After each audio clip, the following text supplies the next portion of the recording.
Delivery के बाद hair fall इतना क्यों बढ़ जाता है, ये सवाल शायद हर एक न्यू मॉम के मन में है। हेलो, मैं हूँ डर्मेटोलॉजिस्ट डॉक्टर लीना परजने। प्रेगनेंसी के दौरान एस्ट्रोजन हार्मोन हाई होता है जो हेयर को ग्रोथ फेज में ही रखता है। पोस्ट डिलीवरी यही एस्ट्रोजन हार्मोन सडनली ड्रॉप हो जाता है, जिसके वजह से most of the hair shedding phase में चले जाते हैं, जिसके वजह से होता है पोस्टमार्टम हेयर फॉल। इसमें से मोस्ट ऑफ द मॉम्स का जो हेयर फॉल है वो विद इन 3 to 6 months में रिकवर हो जाता है। बट बहुत सारे ऐसे मॉम्स भी हैं जिनका hair fall within a year और मोर देन दैट भी कंटिन्यू रहता है। I bet many new moms didn't know कि customised postpartum hair fall treatments available है, जिससे डॉर्मेंट फॉलिकल्स को एक्टिवेट किया जाता है, जैसे कि ग्रोथ फैक्टर थेरेपी, जो क्लिनिकली प्रूवन हेयर रीग्रोथ और हेयर डेंसिटी बढ़ाने में हेल्प करता है। पोस्टमार्टम हेयर फॉल एक चैलेंजिंग फेज है, बट साइंस की मदद से आपके थिक हेयर्स वापस लाना बिल्कुल पॉसिबल है। So give your hairs the second chance they deserve.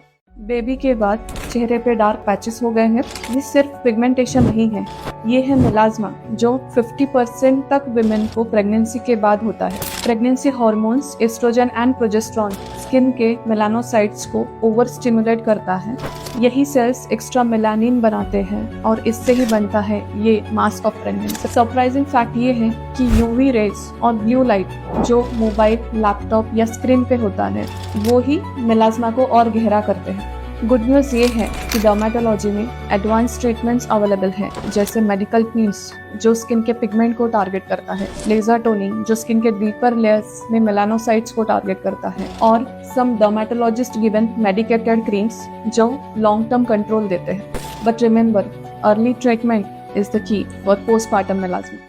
जब ऐसे स्ट्रेच मार्क्स बॉडी पे अपीयर होते हैं तो आपका कॉन्फिडेंस डेफिनेटली अफेक्ट होता है, चाहे प्रेगनेंसी हो, सडन वेट गेन या सडन वेट लॉस या हार्मोनल चेंज। स्ट्रेच मार्क्स किसी को भी हो सकते हैं, और क्रीम्स लगाने के बाद भी कोई फर्क ना पड़े तो फ्रस्ट्रेशन बढ़ता है। लेकिन एज अ स्किन स्पेशलिस्ट मैं आपको ये कॉन्फिडेंटली कह सकती हूँ कि ऐसे एडवांस्ड ट्रीटमेंट्स अवेलेबल है जो मल्टीपल पेशेंट्स में स्ट्रेच मार्क्स नोटिसेबली रिड्यूस करने में इफेक्टिव रही है, वो भी काफी कम समय में। फ्रैक्शनल लेजर एक कंट्रोल्ड हीट एनर्जी के थ्रू स्किन के डीपर लेयर्स तक काम करता है, जिससे इलास्टिन एंड कोलाजिन का प्रोडक्शन बूस्ट होता है। ये दो प्रोटीन्स रिस्पॉन्सिबल है स्किन को फर्म एंड स्मूथ बनाने के लिए। इनिशियल रिजल्ट्स सिर्फ 4 से 5 महीने में दिखने स्टार्ट हो जाते हैं। ये एक ऑफिस आवर्स प्रोसीजर है जिसमें आपका सिर्फ 1 hour रिक्वायर्ड है। जब आप में से कई लोग पिगमेंटेशन, डार्क पैचेस या अनइवन स्किन टोन से परेशान होंगे और बहुत सारी क्रीम्स यूज करके थक चुके होंगे। हाय, मैं हूँ dermatologist doctor Leena Parjane, consultant dermatologist at Dermaplast aesthetic clinic, Pune and Panvel. हर एक पेशेंट का स्किन पिगमेंटेशन अलग होता है, पिगमेंटेशन टाइप अलग होता है। उसमें किसी को सुपरफिशियल पिगमेंटेशन होता है, किसी को डीप पिगमेंटेशन होता है। ऐसे केसेस में हर कोई क्रीम काम करेगी ऐसा जरूरी नहीं है। We first need to evaluate your pigmentation type, so whether it is superficial or deep or mixed, and according to that we need to suggest you some treatment plan.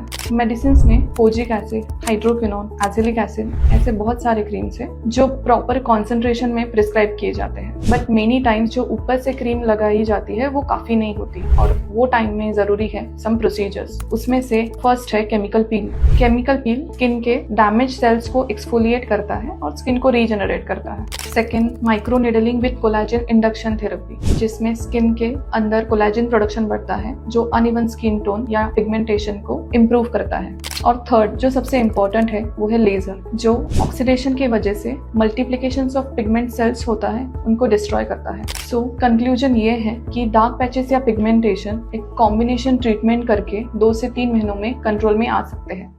ये patient हमारे clinic में आए थे जिनके under arms completely dark हो चुके हैं और छोटे छोटे बम्प्स भी आ गए थे। जब मैंने उनका डिटेल्ड हिस्ट्री लिया तो रीजन क्लियर था, years of razor usage. Razor से बार बार शेविंग करने से स्किन में माइक्रो ट्रॉमा, रिपीटेड फ्रिक्शन और इनग्रोन हेयर होने लगते हैं, जिससे पिगमेंटेशन बढ़ता है। इससे होता है पोस्ट इन्फ्लेमेटरी हाइपर पिगमेंटेशन, जो एक स्किन मैकेनिज्म है जो अक्सर स्किन को ट्रॉमा या इंजरी होने के बाद होता है। इसलिए हमने उन्हें रेकमेंड किया chemical peel followed by laser hair reduction. Chemical peel से उनके ऊपर के लेयर पे जो डार्क पिगमेंटेशन है वो कम हो जाएगा, और लेजर हेयर रिडक्शन से उनकी hair growth. Laser hair reduction ये एक मेडिकली अप्रूव, सेफ और लॉन्ग टर्म सोल्यूशन है, जिससे हेयर ग्रोथ तो कम होती ही है बट स्किन का टेक्सचर भी बेटर होने लगता है। लेजर से फॉलिकल ग्रेजुअली इनएक्टिव हो जाते हैं। No more shaving, no more bumps, and definitely no more darkness. So it's time to switch to laser hair reduction. क्या आपके भी स्किन पर ऐसे एक्ने स्कार्स या खड्डे हैं तो ये रील आपके लिए है। जब एक्ने और पिंपल्स के बाद स्किन में इन्फ्लेमेशन हो जाता है तो स्किन के डीपर लेयर को डैमेज हो जाता है, जिसका नतीजा होता है एक्ने स्कार या खड्डे। लेकिन एडवांस ट्रीटमेंट से हम ये डैमेज रिपेयर कर सकते हैं। इसमें मल्टीपल ट्रीटमेंट ऑप्शंस हैं, जैसे subcision, face PRP, CO2 laser and fat grafting. इसमें सबसे फ्रीक्वेंटली एडवाइस किए जाने वाला ट्रीटमेंट है CO2 फ्रैक्शनल लेजर। आज मैं आपको CO2 फ्रैक्शनल लेजर का मैकेनिज्म और उसके बेनिफिट्स बताऊंगी। ये एडवांस लेजर स्किन के डीपर लेयर में काम करता है, पुराने एक्ने स्कार्स को ब्रेक करता है और नया टिश्यू रीजनरेट करता है। इसके मल्टीपल सेशंस होते हैं, जिसके बाद आप नेचुरल और स्मूथ स्किन एक्सपेक्ट कर सकते हो। तो ये है हमारे डर्माप्लास्ट क्लिनिक के कुछ real time acne scars result. बारिश शुरू है और हेयर फॉल भी, ये हर साल होता है। So let's break it down.